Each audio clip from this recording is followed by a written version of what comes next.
1994. I was amazed to learn about the history of this place and even more amazed to see how they've preserved the old architecture. While we're standing age, and more importantly, where do we as humans stand? And where does this lead us? Let me start by introducing our distinguished panel. First of all, I'd like to welcome Mr. Nitin Seth, the author of Human Edge in the AI Age. Nitin is a global business leader, entrepreneur, and 3-time best-selling author. He is the co-founder and CEO of Incedo Inc., one of the world's leading companies in digital data and AI, serving many Fortune 200 companies in the US. With over 3 decades of experience, Nitin has held leadership roles at Flipkart, Fidelity International, and McKinsey & Company, driving large-scale transformations across business, technology, data, and AI. Human Edge in the AI Age, 8 Timeless Mantras for Success is Nitin's 3rd book in the transformation trifecta after the success of winning in the digital age and mastering the data paradox. The book has been declared a national bestseller by Penguin and has ranked #1 on Amazon across multiple categories. It has also featured in Amazon's overall top 10 bestsellers. A huge round of applause for Nitin, please. Next, I'd like to welcome Mr. Anand Neelakantan. Mr. Anand is a renowned Indian novelist, columnist, screenwriter, and public speaker. One of India's foremost best-selling authors on mythological fiction, he has authored 16 books in English and 1 in Malayalam. Thank you so much for being here today. Next, I'd like to welcome Ms. Vasundhara Kashyap, an Indian actress and model who has appeared in several feature films. Please give her a huge round of applause. Lastly, I'd like to welcome Mr. Balasubramanian, director at Matrix Business Services. He's an entrepreneur, author, speaker, and loves inspiring people with his work, writing, and speaking. Thank you so much for being here, and we look forward to hearing from you all.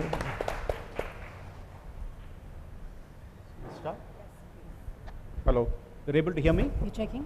Why I'm taking confirmation is, long time back when I was speaking, she introduced me as a speaker. There was a reasonably good crowd, so I wanted to check whether the person in the last row was able to hear me. And that person responded saying that, no, I'm not able to hear, but you can just carry on. Okay, so just a reconfirmation. First of all, congratulations to you. Fabulous need of the hour book, in my opinion. And I'm personally here to understand a little more about AI, not with any career interest, but primarily with an individual interest as to how it is going to impact my life. You know, you go to social media today, you go to internet, there are 2 things that are spoken about at length. The first one is even more difficult subject, which is how much of protein you should consume every day.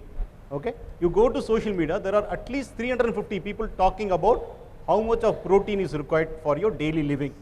Park it aside. The next one is AI. Everyone is talking about AI, and both these subjects I'm a little weak, Nitin. So at least protein, I'm sure some book launch will happen and you will invite me. I will get to know. But today AI will certainly know more about such a personality like Nitin, and it's a privilege to share the dais with Anand Neelakantan. I'm a fan of his works, amazing author. Nitin, a business leader, and I'm very surprised that between COVID and now he has written 3 books, and he has taken just about a year to write this book. Fabulous. I know how difficult it is.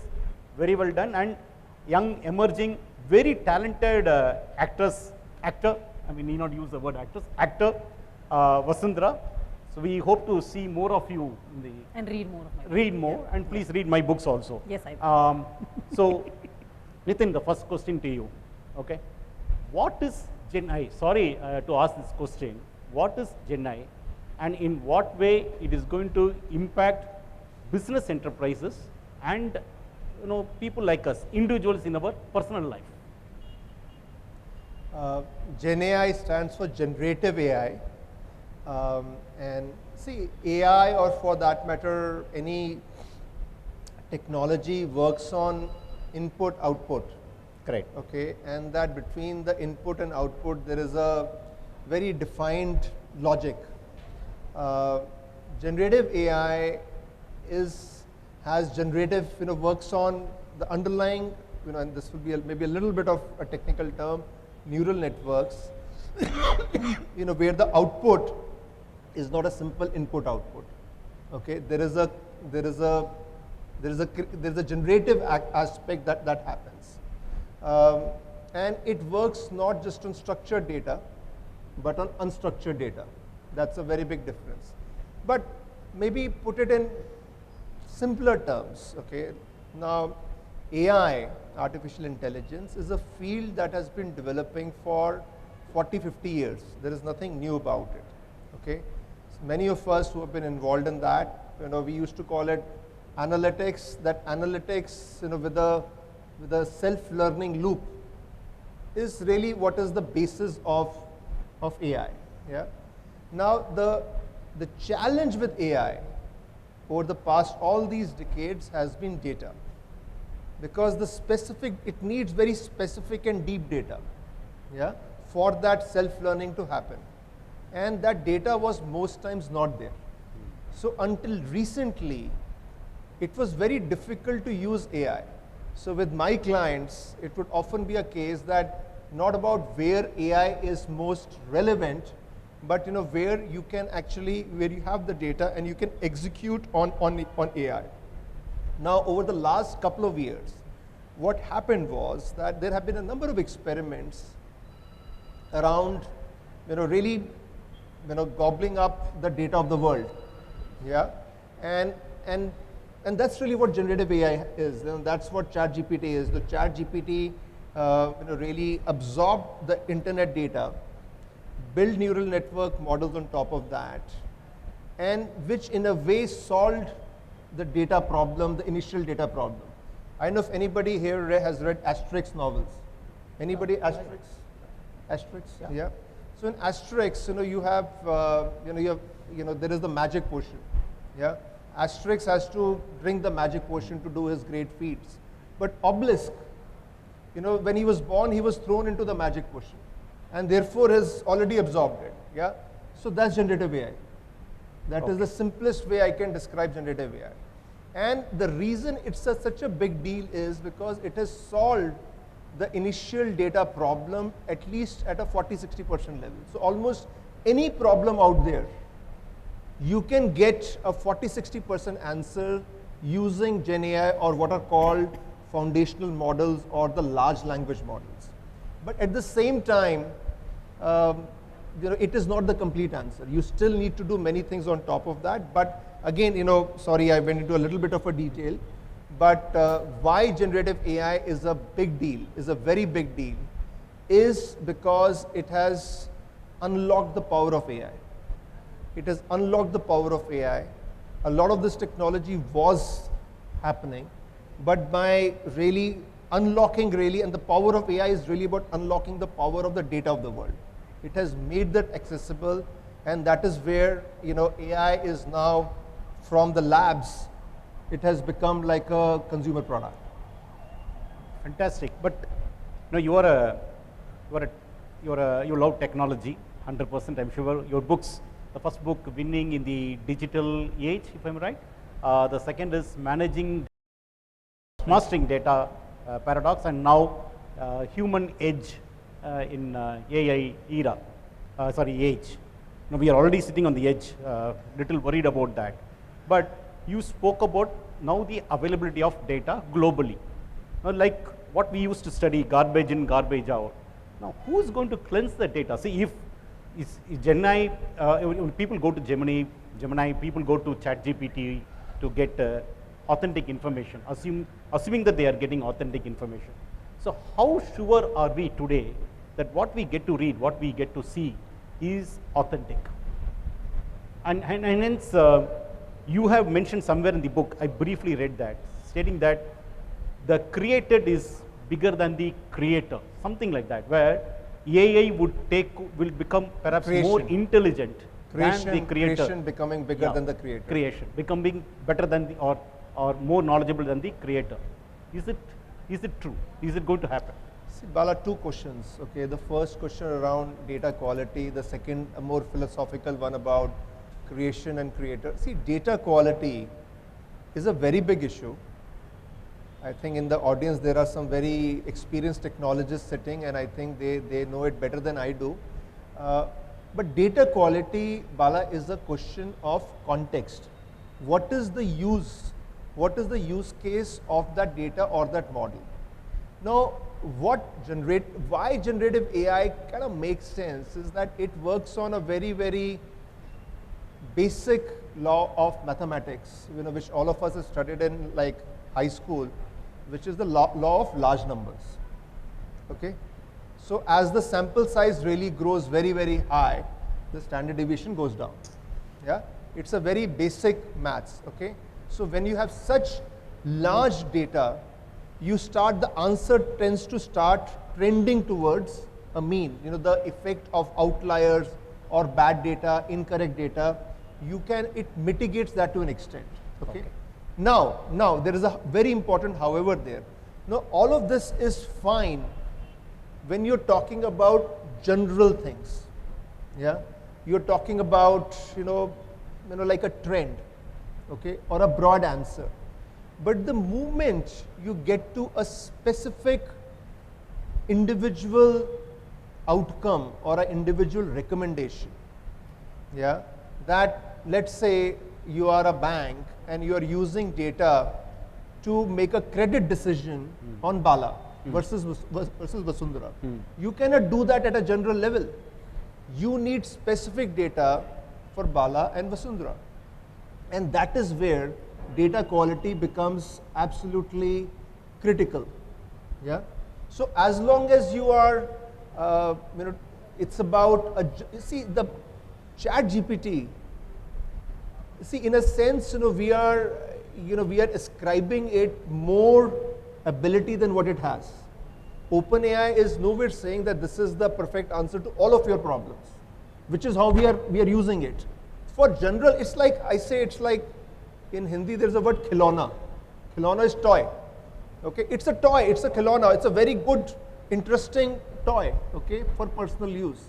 And that's fine, you get something, but for the companies that I work with, which are the big banks, the telecom companies, the pharmaceutical companies, they don't work at this level, Bala. They are not relying on Gen AI.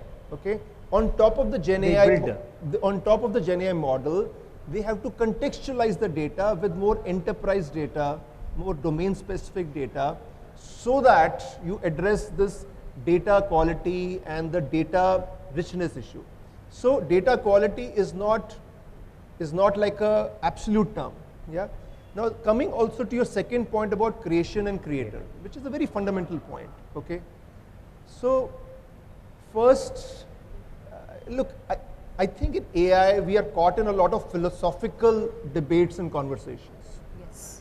And I think it is very important that we go beyond these, very nice sounding slogans.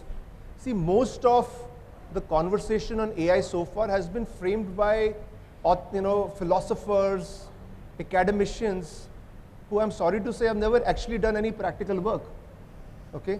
So they frame it in very either dystopian terms or utopian terms. 0, 1. The reality of AI is somewhere between 0 and 1. Yeah. Now there is definitely like this creation versus creator. There are definitely some aspects, whether it is problem solving, whether it is a creative output, even including movies, which AI can do very well. But almost in most things that matter, it is not a 100% answer. Yeah.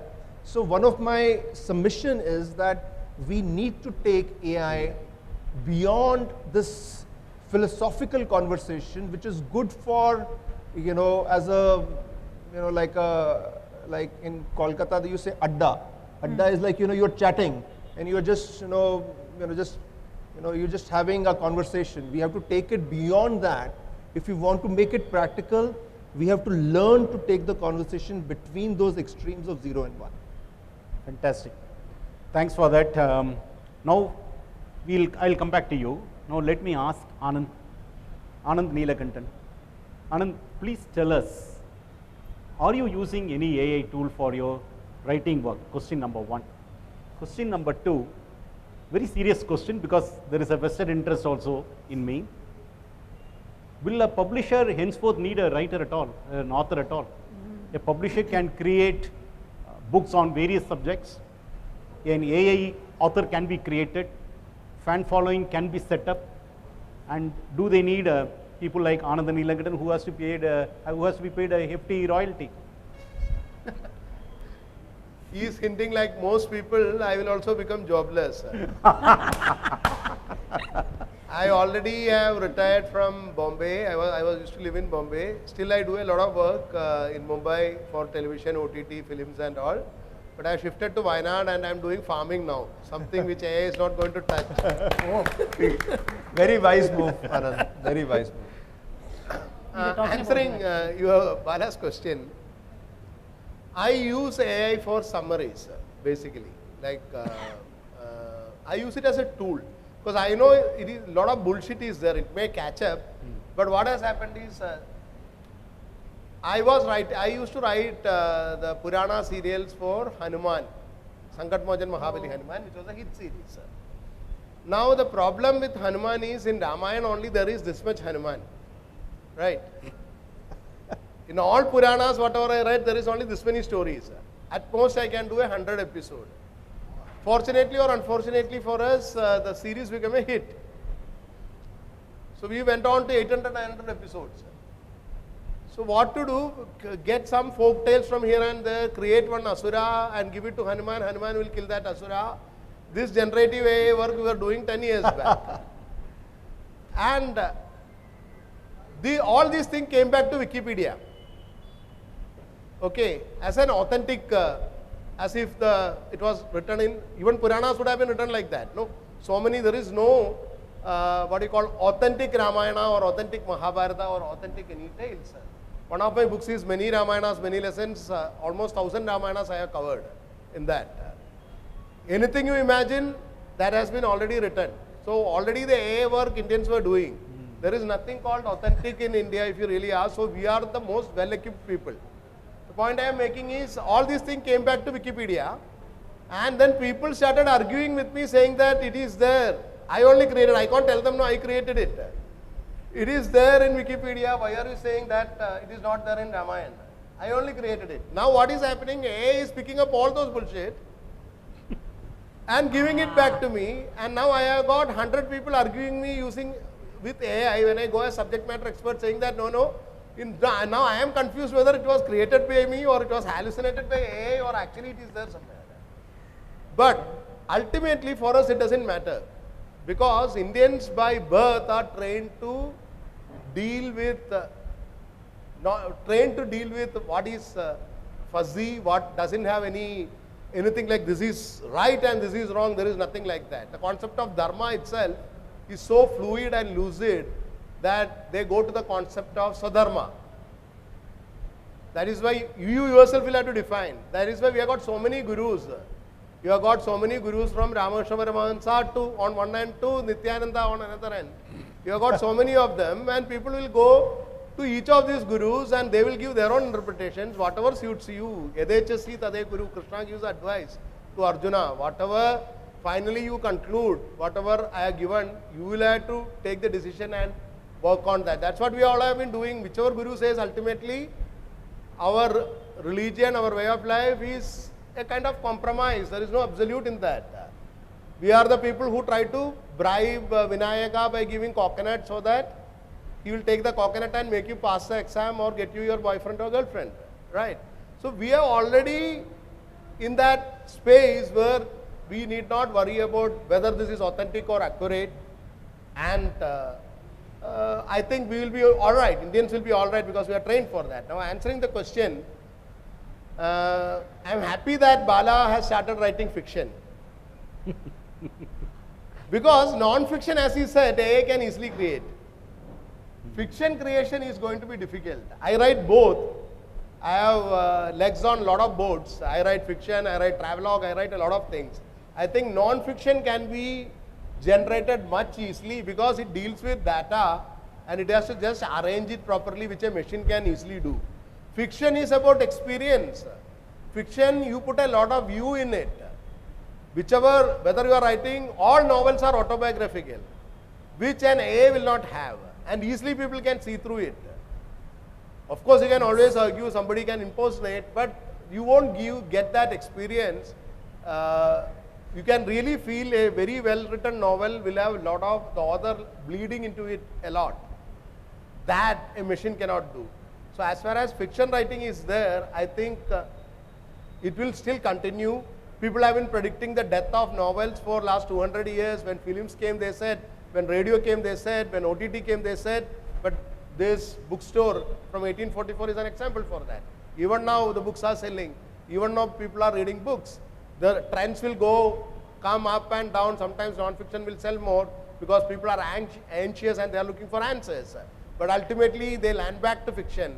And fiction, I don't think no AI is going to replace it unless AI becomes an actual living being which can have the experience of it. Just as a brain with emotions fed into that can never create an human experience and put that into paper. Thank you. So, so there is an assurance from your end that authors will not go Yeah, out that of our jobs are safe. Novel authors will not go, Bala. Continue Okay. writing your novels. Thank you so much. Okay, from writing work, let's go to a world of entertainment, cinema. Your industry, the Yeah. film industry. I love film industry because I'm a big film watcher. Yeah. Okay, love movies. Now, a lot of things are happening in your industry. Yes. They are recreating some of the yesteryear actors. No matter of time, we will get to see perhaps SP and Shivaji Ganeshan sharing screen with somebody. Maybe you can act as his daughter, or maybe even a lady-in-law. As Who a knows? Shivaji fan, I might lose my mind if that actually happens. Okay, But yeah. whatever. So, number one. Number two, voice. No, I'm going a little beyond movies. For singers also. Now you can create voice. So I'm PC Balasubramanian. Now, if SP Balasubramanian voice is made use of, and I fake as a singer, PC Balasubramanian can become SP Balasubramanian. Correct? So how is the industry getting prepared for it? See, today we get to see a lot of fake things happening. For instance, some of the good works in the recent movie, Rajinikanth's movie, Superstar's movie, Coolie, they have recreated his young voice Yes. using AI, Yes. which is excellent, very, very thoughtful. But what are the changes? Since you are from the industry, let us hear from you. What is being discussed? I think initially when it happened, there was a lot of fear. Everyone thought that their jobs would be at stake, like you rightly said. And while a lot of people were very complacent, they said that it's never going to replace us. Now both parties have switched places. The ones who were initially afraid, they currently feel like, okay, I've tried AI, I've seen what AI do, we still are better. And the ones who thought that, oh my God, what is going to happen to my, like who thought that, okay, nothing's going to happen, I'm still great. When they realize that a lot of music is being created by AI, a lot of editing is being done automatically by AI, they are suddenly a little bit more afraid. I think that, as Nitin Seth said, the edge that humans have is adaptability, creativity, and empathy. I think you said that in an interview. And the adaptability bit is what a lot of people are slowly veering towards.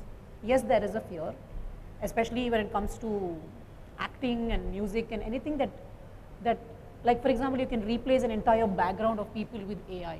You may not be able to replace the emotions of the main actor with AI, but you can replace backgrounds. You can replace crowds, you can replace, the background score, a lot of things can be replaced, and there is a fear. And I think that certain things, like you said, bringing back yesteryear actors, I think there is apart from empathy, there is also a ethical conundrum in that aspect, in the sense that with Rajni sir, we obviously had his explicit consent to do so. But when it comes to yesteryear actors, you cannot accept anybody's consent, even if it is their offspring, even if it is their family, whatever it is. I think without their express consent to, bring them back to life in an AI form, I think that there are a few ethical issues in that, manner. But when it comes to creativity, I think that humans still have the edge, and humans are able to think in ways that AI yet cannot, because AI is built on thinking that's already been done, and humans are constantly washing things and coming up with something new. Even if it is the same idea, we still come up with a new way to show it. So I feel like the industry is, they have a very educated fear of it now, but I don't think it is as irrational as it was a few years ago. I think that bigger concern is about specifically to do with Gen AI and kind of copyright issues and things like that. Like Disney is currently fighting Gen AI. So I think it's more to do with that. But I think the newer people are a little more afraid. The ones who are established already have their, their fan base, their industry. They are not so afraid. Thanks for that, but I read somewhere that there could be music concerts happening purely with AI without human performance. These are things that we are concerns, whether yes. we will enjoy that or not is a different question, but these are definitely going to happen. And to further clarify your point, Vasundhara, is I don't know, I've not seen that movie. There is a Korean movie, they say, is full of AI characters only, and the emotions are sometimes even slightly better than what a Korean actor can perhaps emote. Maybe here we emote too much, so that kind of emotion and AI will take a little more time. But I'm not a big fan. I want authentic characters to be associated with. And that's a very important point, Bala, that you made, and I think both Vasundhara and Anand made that point. See, there is no doubt that AI can do a lot in the process of a creative output. Yeah, there is no doubt about that. But the creative output itself, how do you differentiate on that creative output? Yeah. Now AI today is absolutely capable of creating that output. But at this point, there is a certain authenticity and a human touch we look for in any of that creative output which touches our hearts. That's where a good movie or a good book, especially fiction, and I agree with your point about non-fiction versus fiction, that's where that human edge or the human touch becomes very important. There is no doubt that there is a lot of creative output, which will be almost 100% driven by AI. For example, marketing campaigns, marketing copy. For many of my clients, today that is heavily, almost entirely driven by marketing and actually being done better because customers are different. Historically, we would have at best like a couple of segments and you would have 2 or 3 or 4 versions of that, and if any there are mails or any outreach you are doing, you would put them into those simple segments. Now with AI, you can understand the customer very specifically, very individually on a real-time basis, and you can customize the marketing outreach very, very specifically. Correct. Now, that's something I can see AI doing it, if not 100%, 90%. But things, which really matter, of course, it's like movies and fiction is at one end of the spectrum, but I may use AI to touch up my emails, but if I'm writing a birthday card for my son, I would pen it down. I would pen it down because it's a deeply important thing, and that emotion and that reality which is there in that, that's only human. Yeah. So I think, see again, my encouragement is that we have to see between the 0 and 1, yeah. And actually, I actually find that the entertainment industry, because emotions are so important, and the human aspect is so obvious. Over the last weeks, as I've ended up talking to more people from entertainment industry than I normally do, because I normally talk to boring people from business, like I am. I actually think that there is a lot for us in business to learn from some of these industries. Because these industries use the human aspect very naturally. They're not shy of that. They're not afraid of that. That's what it is. Whereas in most businesses, we don't bring that heart or the human aspect to the fore enough. We are going too much with the rules, too much with the structure, and that's what I've been processing. that actually, there is something to learn here and bring back to more typical industries, which if we don't bring that human aspect, may get commoditized and frankly very boring with AI. Very nice, but Nitin, not in India, but elsewhere, there are branchless banking. No branches also. No, that's something we are not familiar with in India. Yeah. You need a branch, you need people over there, you want to go and interact. Even maybe this generation, Gen Z is moving out of that, but yes, even the birthday card or note that he mentioned, even I would love to do this. But if I ask my son, maybe his view will be completely different. He say, why do you want to waste your 5 minutes thinking about it? Go there and put the point into chat GPT, it will throw something which is better than what you can think of. Anyway, the generation, there is a generation difference. But point taken, but I don't know whether people love to really deal with human beings for their day-to-day transactions, be it banking or otherwise. And then I come to you, Anand. Creative work, will it go down? Because you said if it is fiction, I give a situation, okay, the basic 2 lines, and then ask AI to create a storyboard. It will create a storyboard, and then perhaps you can humanize it. Maybe it will give a very good storyboard which perhaps you didn't even think of. You can humanize it. Is it allowed? Is it ethical writing? Is it allowed? Ethics side, I think it is there is no point in talking about ethics. Let us talk about painting. When Raja Ravi Verma had started painting, why he is a pioneer is because most of these paints, it was patented by the Europeans. They never used to give the kind of oil paints to others. So a painter had to be an inventor also to know what chemical to add, or a photographers of that era, they had to be a chemist also, right?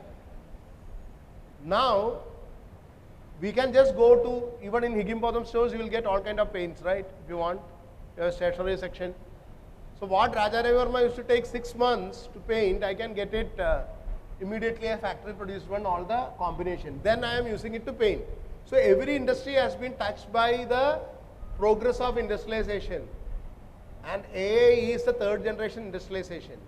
Definitely a generation before, like my father, when he was there, he never used to give cards or anything, but he used to write letters with his hands. Correct. And he used to ask, why are you typing? Why are you putting it in computer? We all came as a computer generation where Microsoft Word, all page setting, a generation before they had to put it in a typewriter and set the page. Now, somebody who doesn't have the knowledge of it was an entire profession itself. My father had a friend who was mad. You know why he went mad? For generations, his family was in the Cochin port. They were there to, manually they were converting the various currencies. Okay. So it was like Cochin had a currency, Travancore had a currency, British India had a currency, Lanka had a currency, Iran had a currency. So these people for generations, they were skilled for that. They will immediately convert it.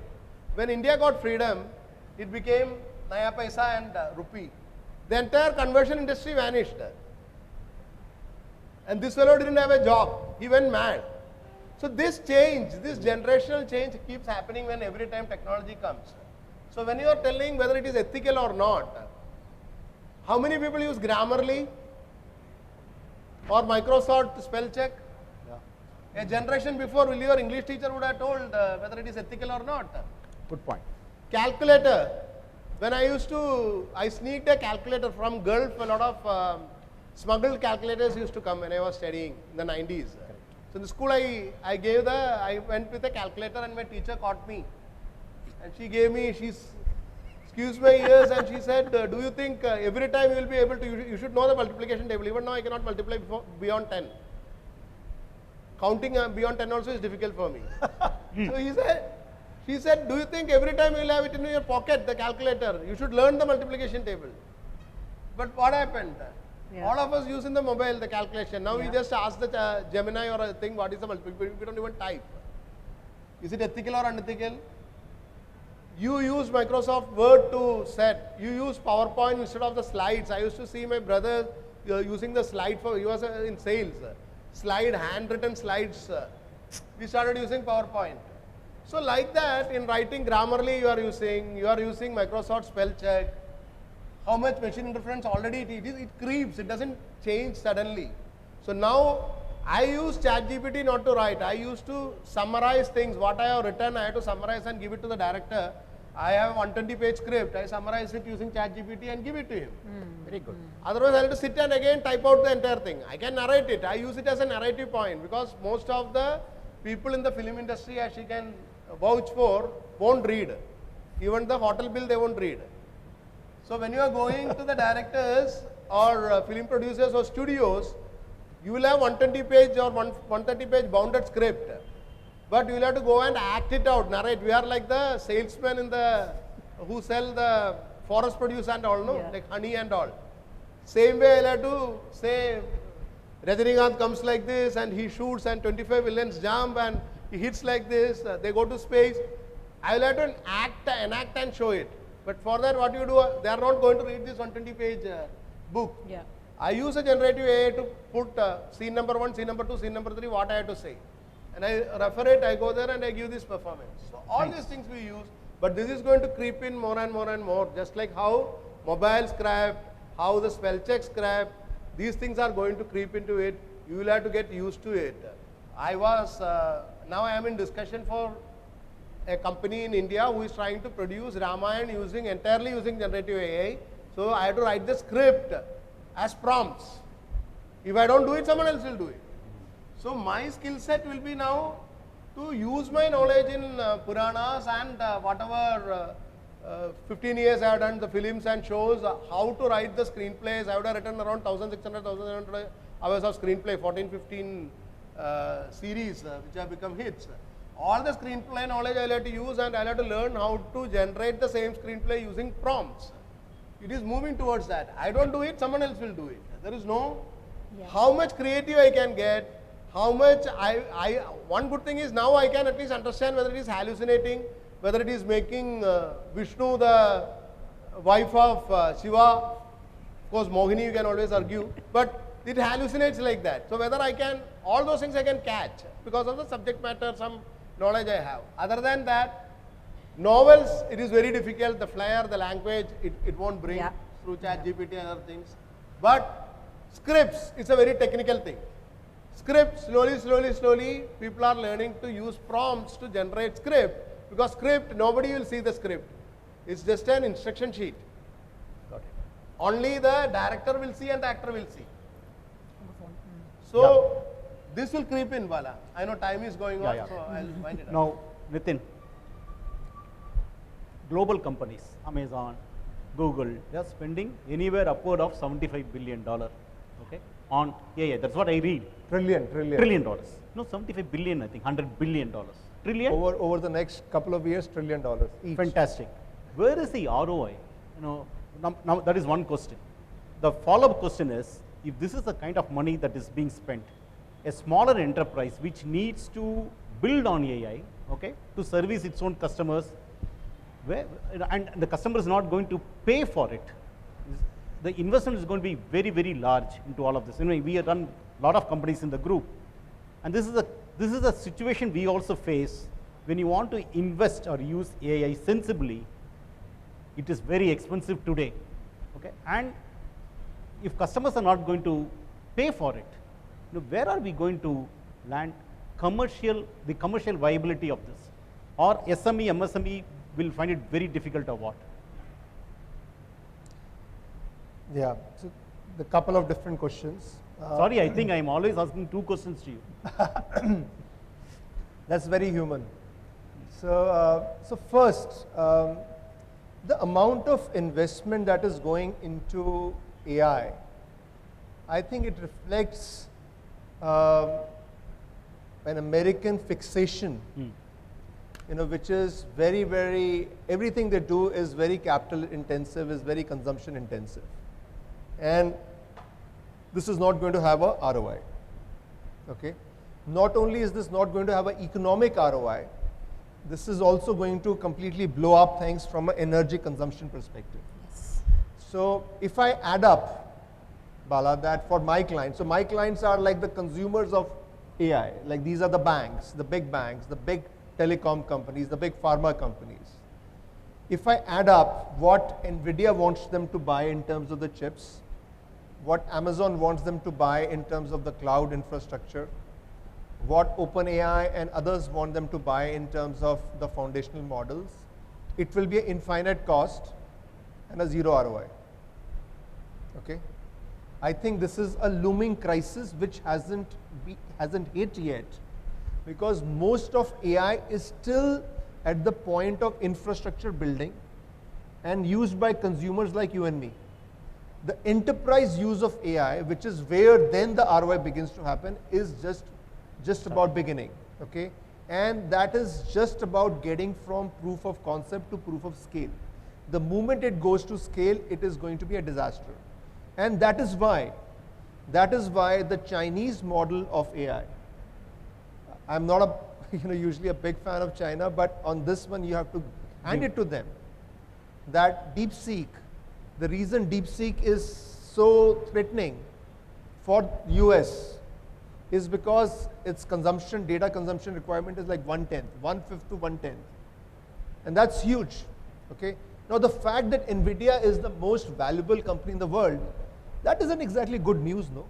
Because that is predicated on like, this huge consumption. So that's kind of point number one, that it has always been a problem with the American model of technology. My first book, which I wrote, Winning in the Digital Age, the problem statement for that book was that 70 to 80% of digital transformation initiatives don't meet their ROI. Very big number, okay? Now with AI, that number is going to be even higher, okay? And there will be a need to shift, from this American model, yeah? So that's kind of number one. Number two is that where is the opportunity, yeah? Because if, these big tech, so-called big tech, are each investing hundreds of billions of dollars. Even one transaction, Bala, is 100 billion, okay? Oracle has invested 100 billion into OpenAI, then OpenAI and NVIDIA is like 100 billion, and then NVIDIA is again pumping 100 billion into Oracle. It's like a loop, okay? That's one transaction, okay? The numbers are huge. Where is the opportunity? Now, I think it's what is being built so far is just the AI infrastructure, okay? There is this compute layer, which is NVIDIA, there is the data layer, and there is this foundational model layer. All of this is actually not yet solving business problems. It is just giving us a toy, right? From a B2C perspective.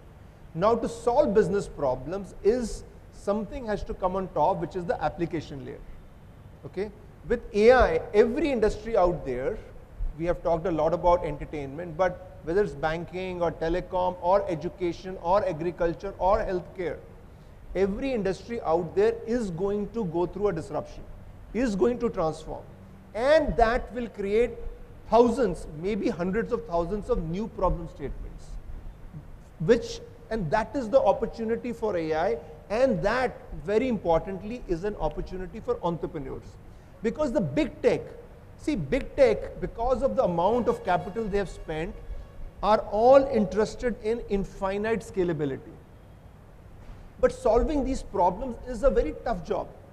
It requires very specific domain knowledge, which is not their business model, yeah?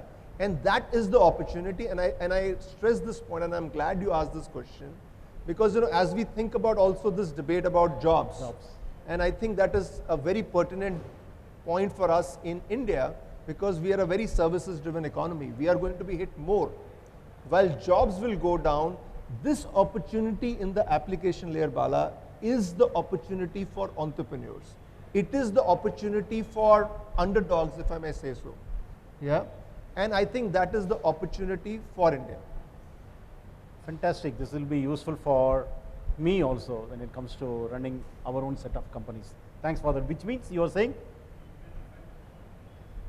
Should you open up for the audience? Yeah, 5 minutes. Okay. Okay. Thanks for that. And two more questions only. One for You and one for Nitin. Okay, let him talk. Something that you can check with your film fraternity, especially production houses and directors. Yeah. When AI is going to help you to understand what will be loved by the audience, what will become perhaps a sure hit amongst the audience, why is it we get to see still a lot of crap movies? You know, you can do a lot of research, understand what sells very well, what is loved, what this generation, what they love a lot, who they like, what kind of music is required. They can produce some marvelous movies, right? I think No, this you is cannot going to be, don't answer no, anything I'm not against the production answering. house. I'm because not, no. I am currently writing a script, so I'm not going to answer anything against any production house. Don't worry about that. No, I think I'm going to get a little bit philosophical here. I think one of the nice things about life is unpredictability. And even if AI was going to give me a perfect formula for what kind of movie will be a hit, if I release the movie tomorrow and there's a flood, it's still not going to be a hit. Correct. If there's a riot, if there's an earthquake, even if there's an electricity shutdown, even if there's a traffic jam, people are going to cancel tickets and go. And with OTTs, a lot of people have decided to watch the film online instead. So there is a human aspect to it, and there's a reason people watch a Vetrimaran movie. There's a reason people watch a Rajni movie. There's a reason people go watch a Pushkar Gayatri movie, a Maniratna movie, a Gautam Menon movie. And if AI is going to give you the perfect formula to create those kind of films, you will ultimately end up disappointing your fans. There's a way that Dhanush looks at the camera that Rajni sir doesn't. There's a way that Rajni sir looks at the camera that Kamal sir doesn't. There's a way that Kamal sir looks at the camera that other actors don't. I think that one of the things that makes, as sir said, adds the human touch to creativity is the human. And not to mention, there's a lot of things that I've seen on social media. There's a lot of hashtags going around called analog revolution or hashtag made with human intelligence that's currently going around. And I think that bringing AI into what is intrinsically a very creative and human field, just to say what will be a hit, I think it takes away from our own creative intelligence. And while that is a good idea, again, life is unpredictable. And you can't rely on a formula, because if you did, all the commercial formulaic films will all be hits. It doesn't work anymore. I agree. We'll discuss this offline. Definitely. Yeah, definitely. Because some regional movies, some regions are coming out with certain fantastic movies. So maybe they are using some intelligent data and producing, churning out lovely movies. There is something around it. Final question to Nitin. So I'll stop with Actually, this. I have a question after that, which I want to Yeah, ask. definitely. Anand has also asked me a question. My final question to you is, through this book, we will all read this book, of course. Through this book, are you, sorry to ask you this question, are you preparing us for rosy days, excellent, exciting days, or you are creating a lot of scary moments for us as individuals? Or it is binary between 0 and 1, your favorite punchline? Through this book, I am preparing us to act. To act. If we don't do anything, the impact of AI will be quite negative. Okay? And the reason it is going to be negative is that as it becomes more and more useful, and as it percolates or rather invades a lot more of our life, it will also, it's kind of like very, very paradoxical. It's like a catch-22. You can't do without it, but the more you use it, it will lead to our cognitive decline. Okay? It will lead to our cognitive decline.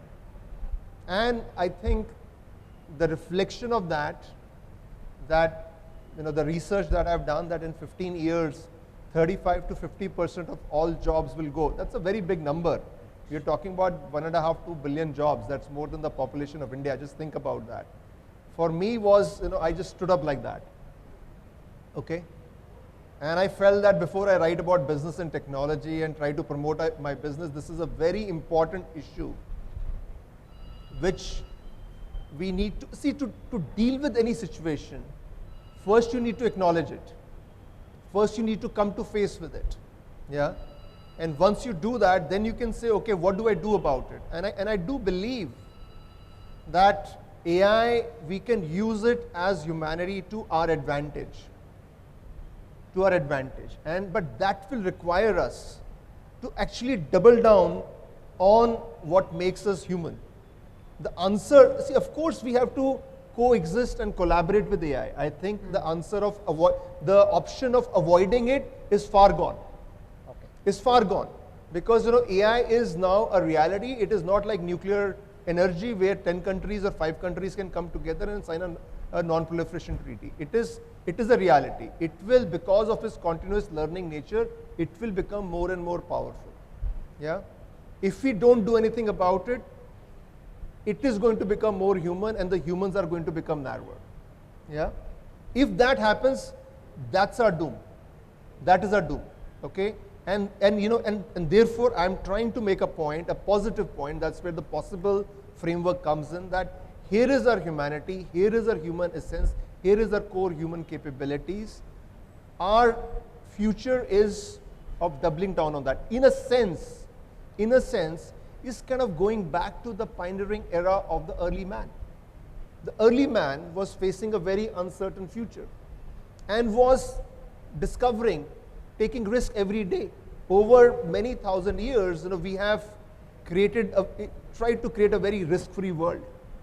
But in that, we have also dulled our instincts.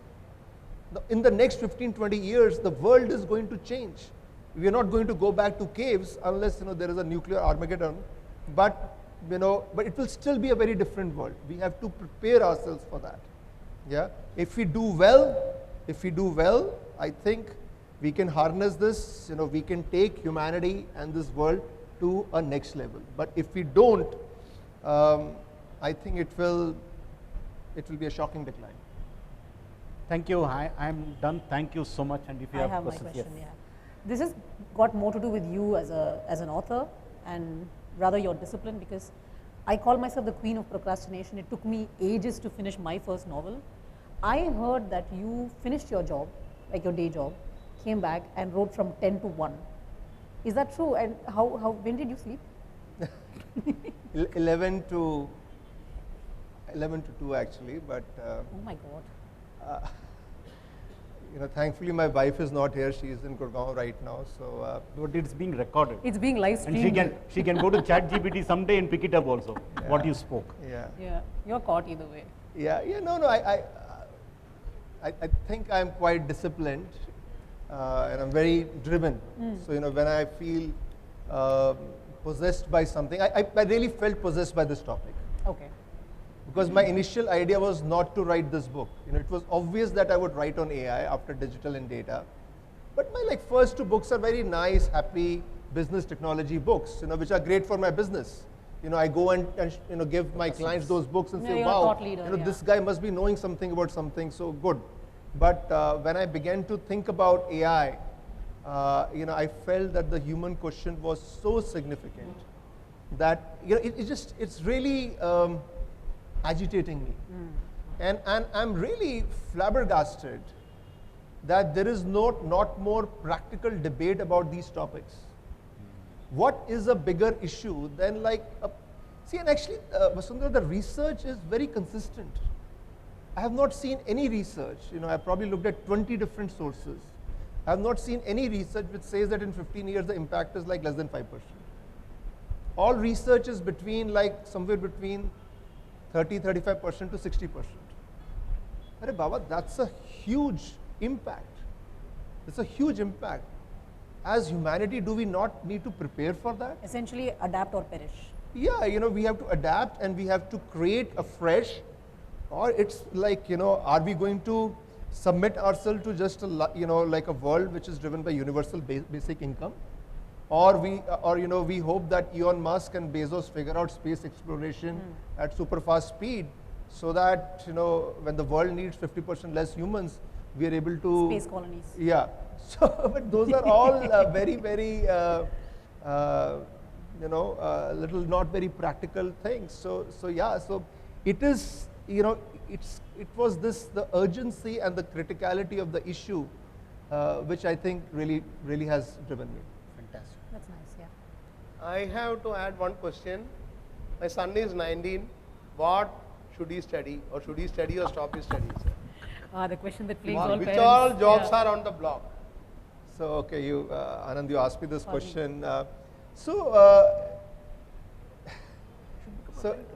it's actually the jobs that we aspire for most Are on the block. are on the block. So it is, I started my career in McKinsey as a management consultant. It is certainly that job. Certainly that job. It is the marketing professional.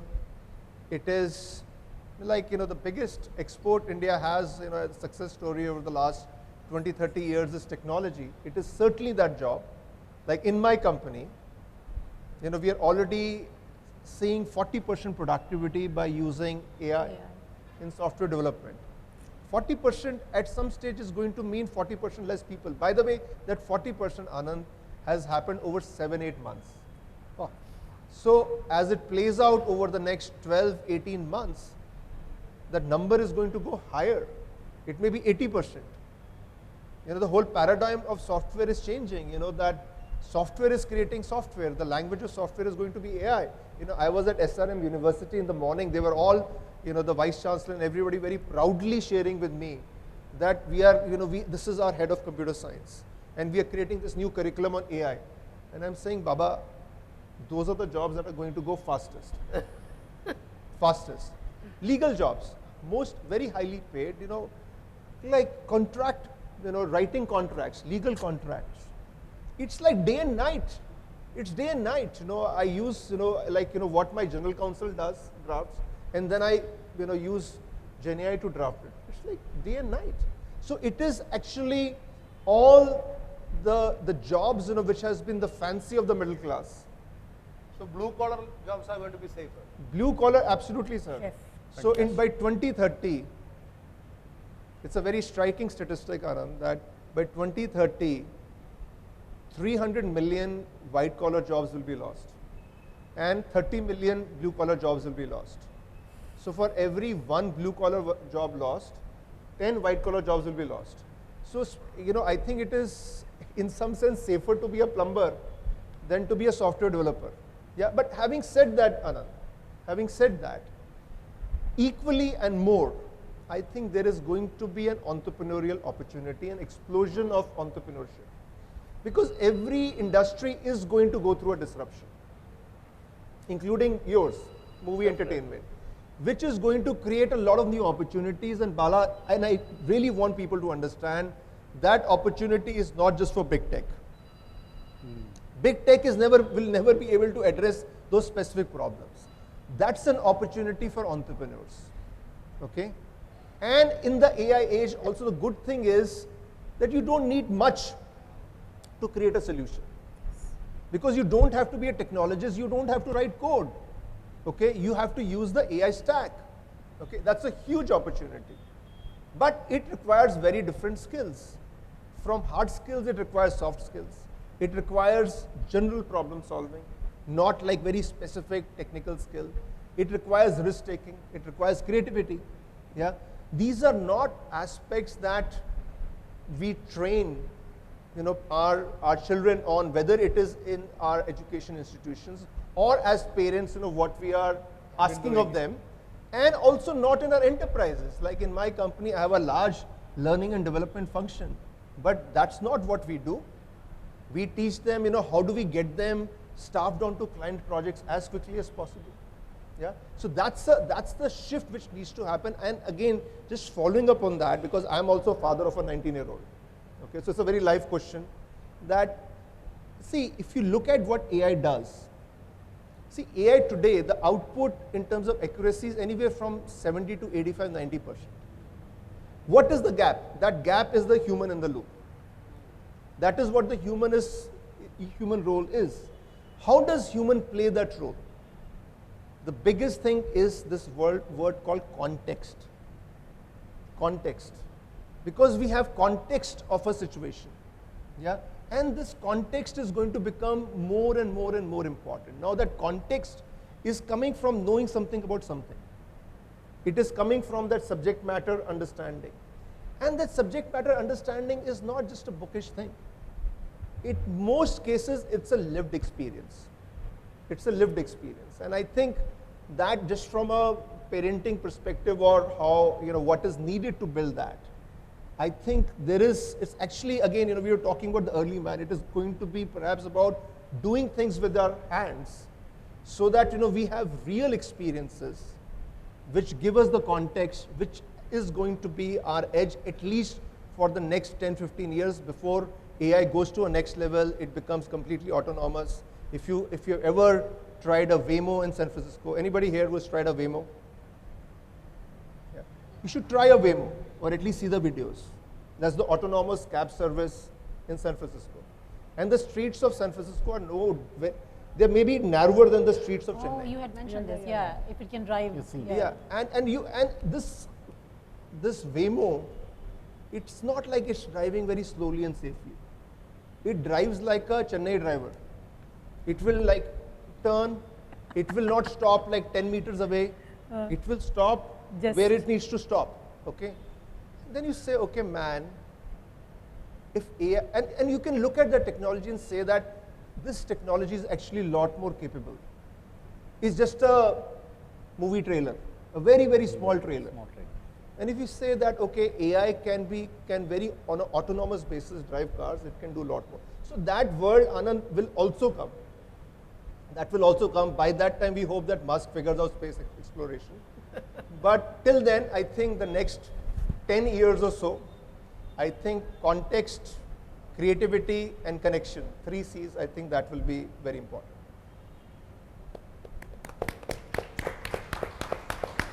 Should we open up for questions? Yeah. Yes, sir. Anand is my name. First, congratulations, Nitin, on your 3rd book. My compliments on the way your flow of thought has been in this book. And my understanding, therefore, you have presented saying AI is a reality. Let's accept it.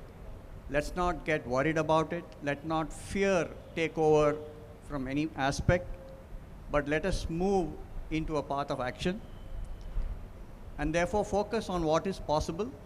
And you have used that so well, that acronym, to expand on this possible, to then give us mantras. So I want to ask you, what do you think are the top 2 or 3 which you would like to point out, which really gives us the human edge? Children, it's very, very difficult to say, who's my favorite child.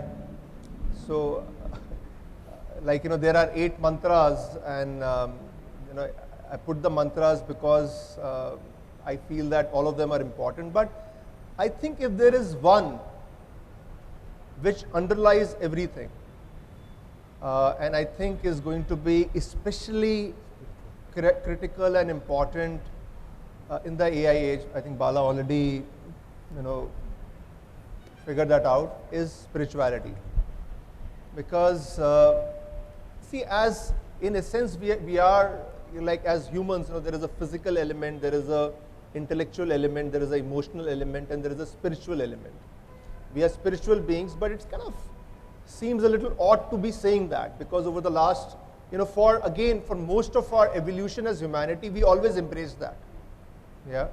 But over the last couple of years, where it has, our education and our norms have been very driven by the Western civilization, we have somehow, it's kind of become like an odd topic. And it's my very firm submission that, you see, this is also the era of noise. The digital and AI age is the era of noise. There is too much data. Too much data means too many signals. Too many signals means confusion. Yeah, and in such a scenario, the only way you can really have clarity is a journey inside, is a process inside, and that is how I define spirituality. It's a journey. It's kind of going within yourself, where you find silence. For me, that method is meditation. For some, it may be prayer. For some, it may be chanting. For some, it may be running. For some, it may be gardening. But I submit that this process of going inside yourself is very, very important. Fantastic. And I think along with clarity, I think it's also about creativity. It's also about empathy. See, where does that come from? Now, when the machine is also creative and quite competent, it is about a very multi-dimensional creativity. Where is that? What is the source of that? The source of that is not outside, that is inside. You know, even if we look at the greatest innovators that we have seen, for example, Steve Jobs, and he, you know, it is very well researched that his method of creativity was connecting the dots. It's not outside driven by market research, because to your point, Bala, I think the question you asked, Vasundhara, and you also answered, that, yeah, if you keep on doing research, maybe you avoid mistakes, yeah, but you don't necessarily get to that winning formula. That winning formula comes from something else, which is that very human process, which is also unpredictable. And Jobs' formula was connecting the dots. To me, that's a spiritual process. So I do think that that is something, you know, which underpins a lot of other things like problem solving, openness to change, this impact, the desire to make a positive difference.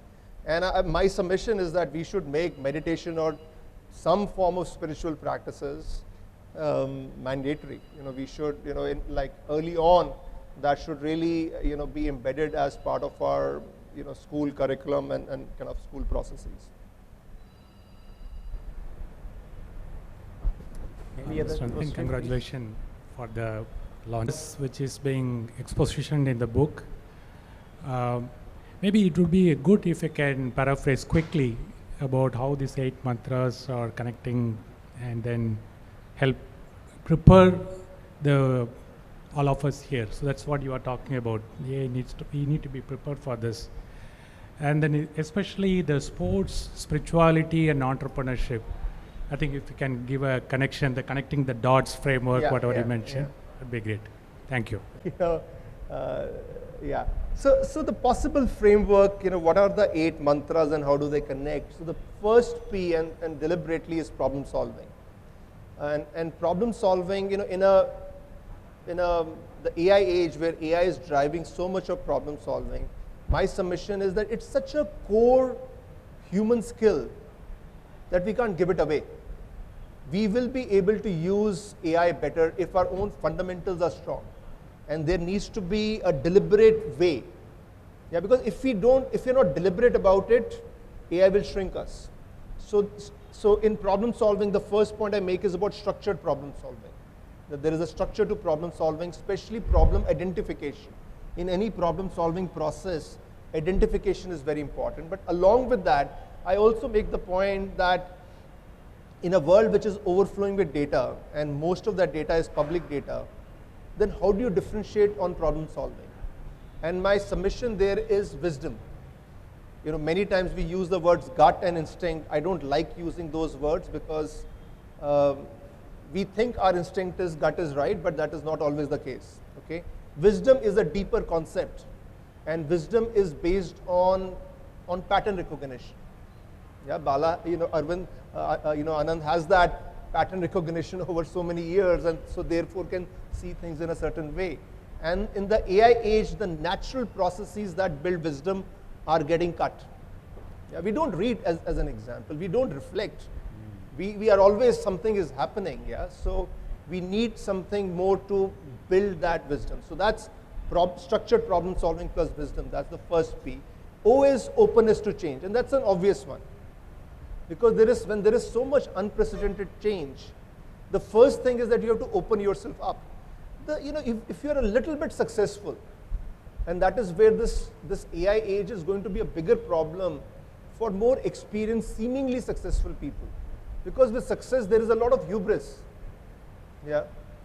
But whoever you are, the world is going to change. You know, I have spent the last 8 years building what I think is a very successful company. But whether I like it or not, that the industry is going to change over the next 18 to 24 months, and I have 18 to 24 months to change my company. I can't sit on my laurels. Yeah, so you have to be constantly open to change. The third is S, spirituality, which I just spoke about. The fourth is sports. And again, you see, a lot of my thinking is also driven by duality, because I fundamentally believe that the nature of life is duality. You know, you have contradictions in everything, and we have to balance those contradictions. And sports is that in a very virtual world, that physical aspect becomes even more important. That is why sports.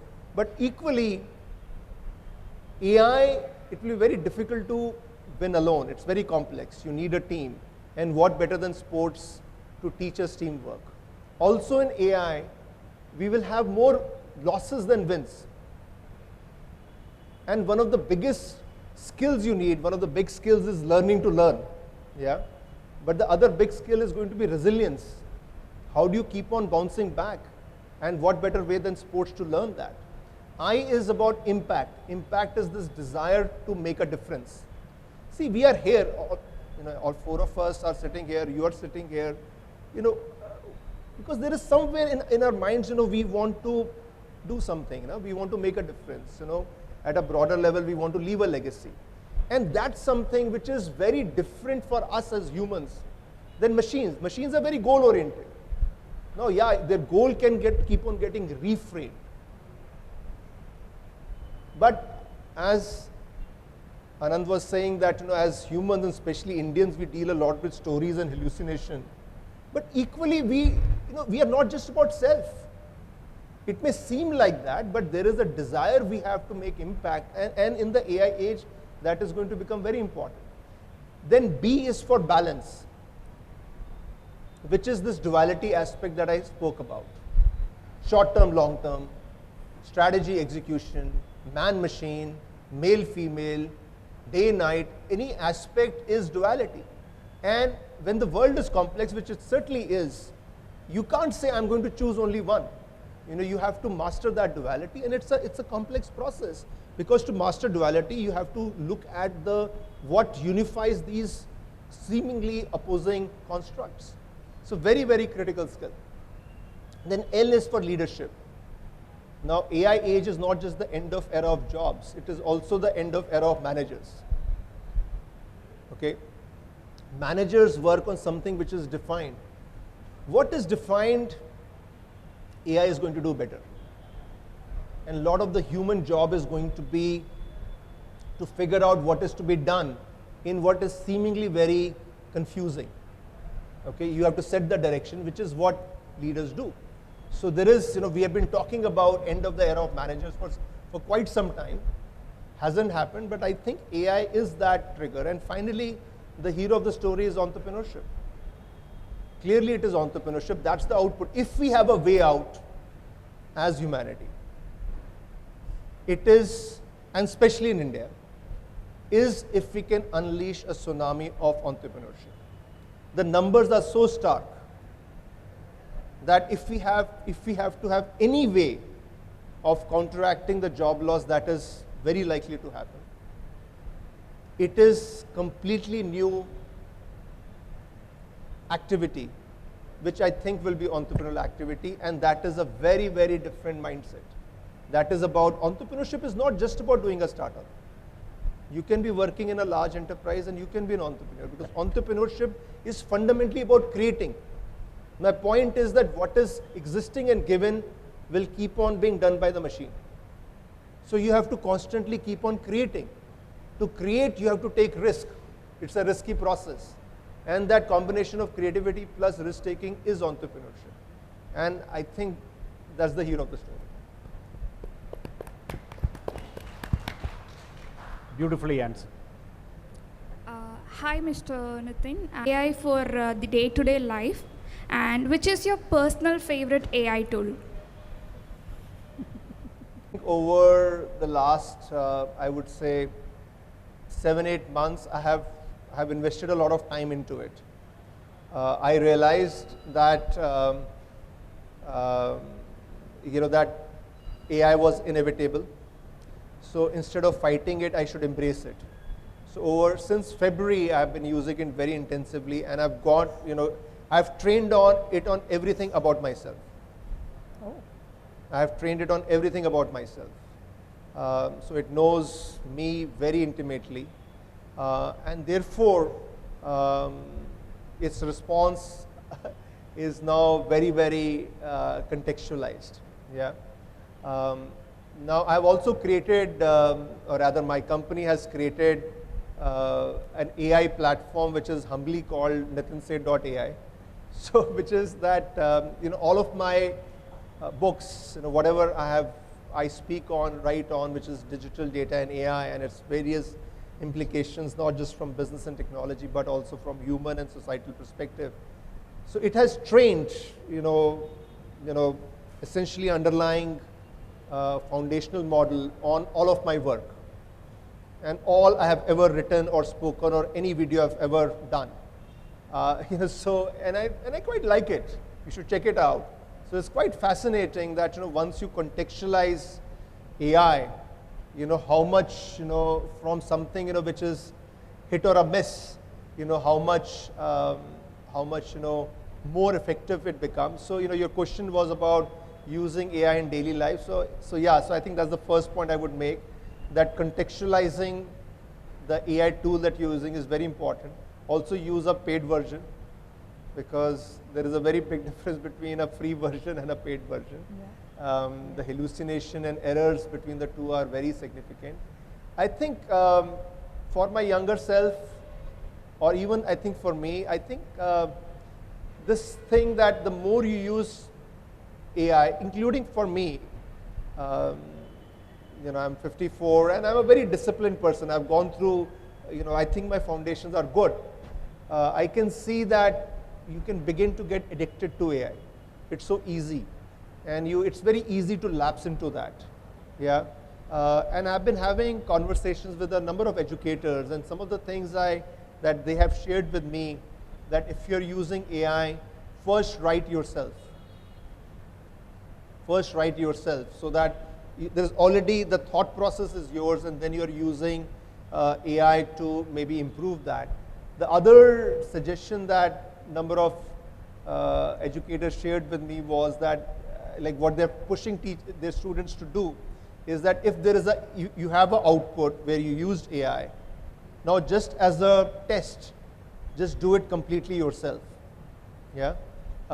So look, there is no avoiding AI, but I think the key part, which we have spoken a number of times in this conversation, is that how do you make sure that you're not losing your cognitive skills? And some of these hacks or aspects that I talked about are perhaps helpful, but I think more thinking needs to happen on these fronts.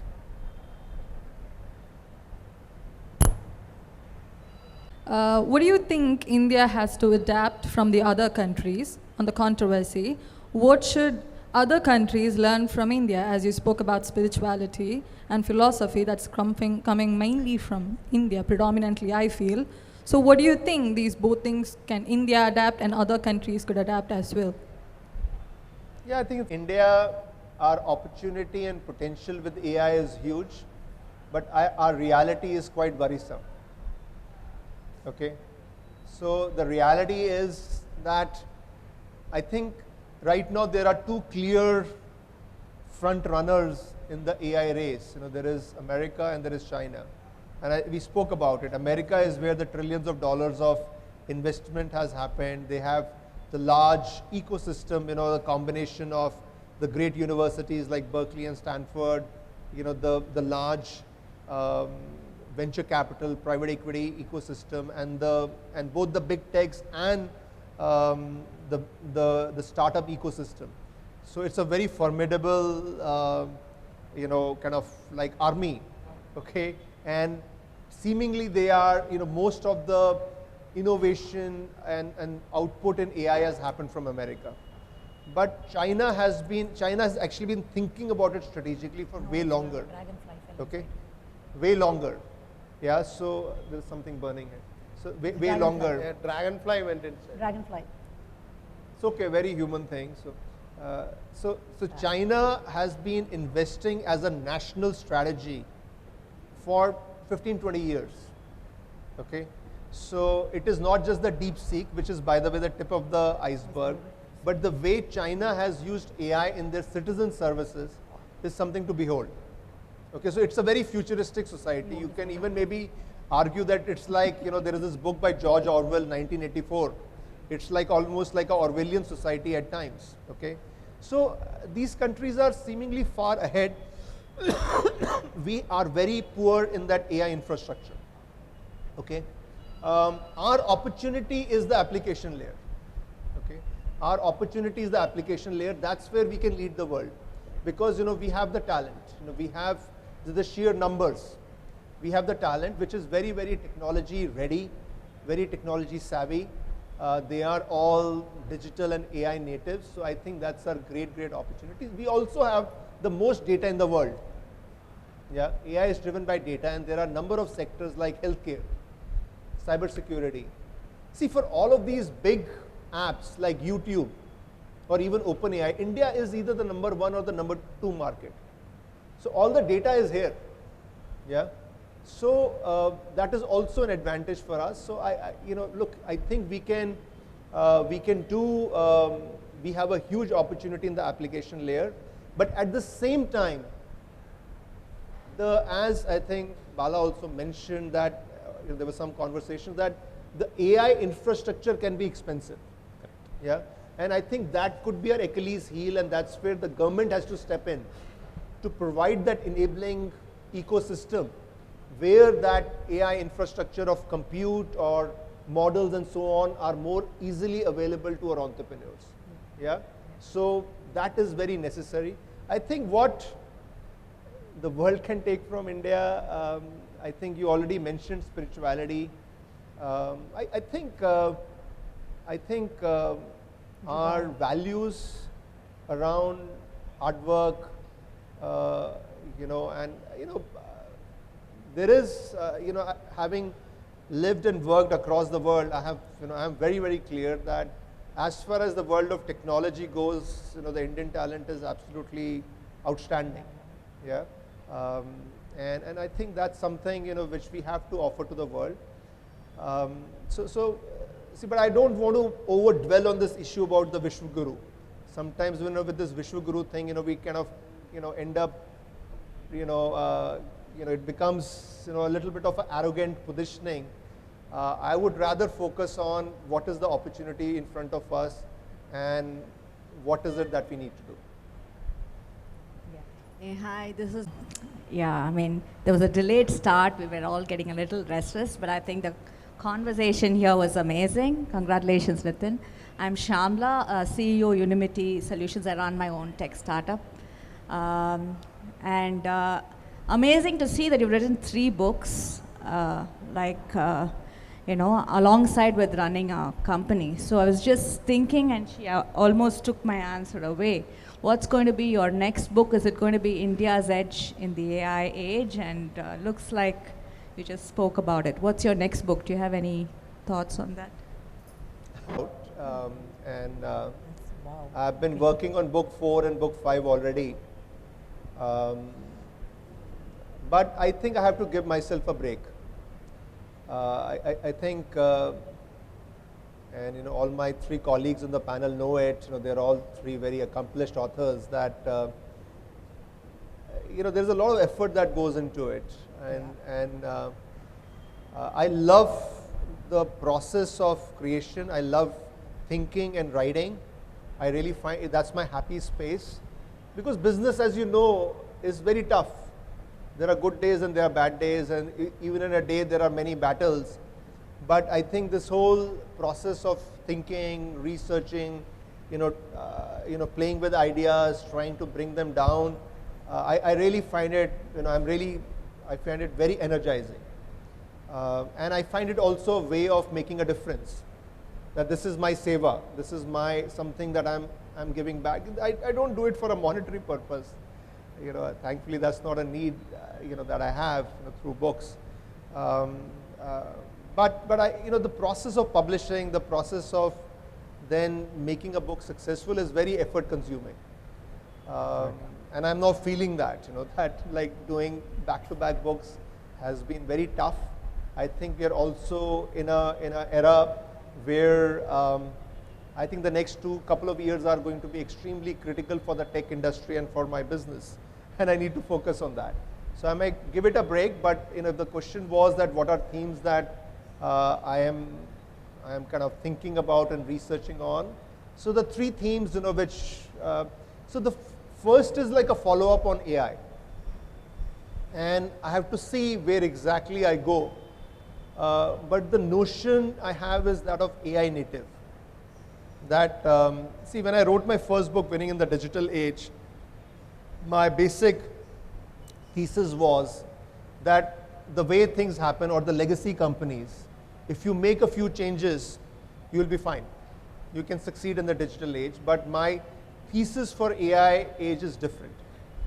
My view is that AI is something which is so significant.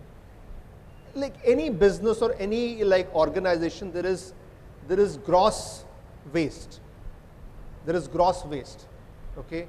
And AI, more than anything, is going to be a drive for taking the bullshit out, okay? In anything we do, there is a lot of waste.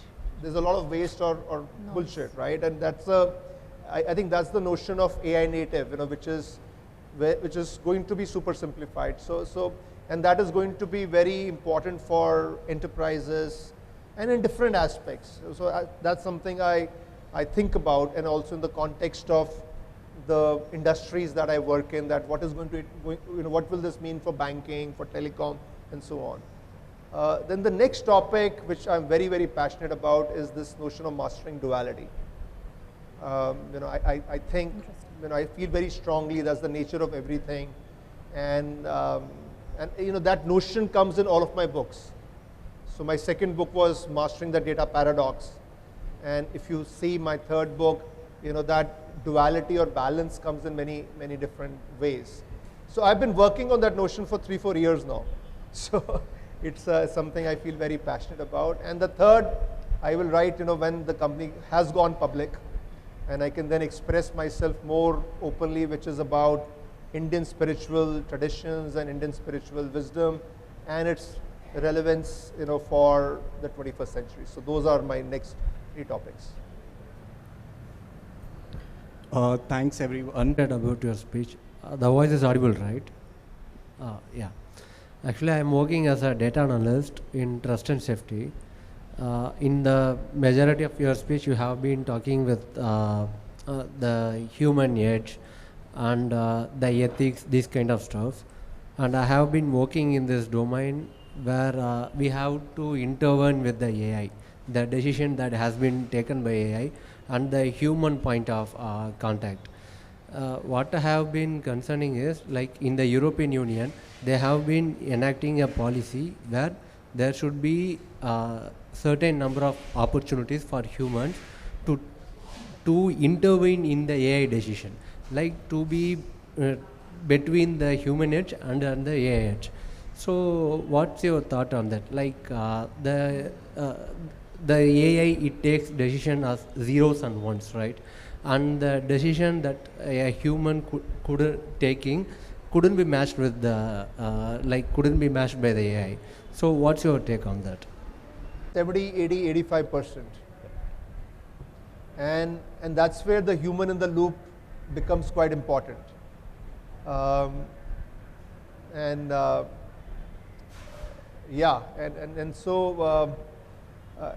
See, but I think what is important, if I can just maybe look at him, yeah. I think what is important and which is not happening today enough, which is maybe where you were also going, that it is not a simple matter of this is how I was doing this, this is how this process flow is, or this is how this job is. And this is not just about cybersecurity, but for any industry.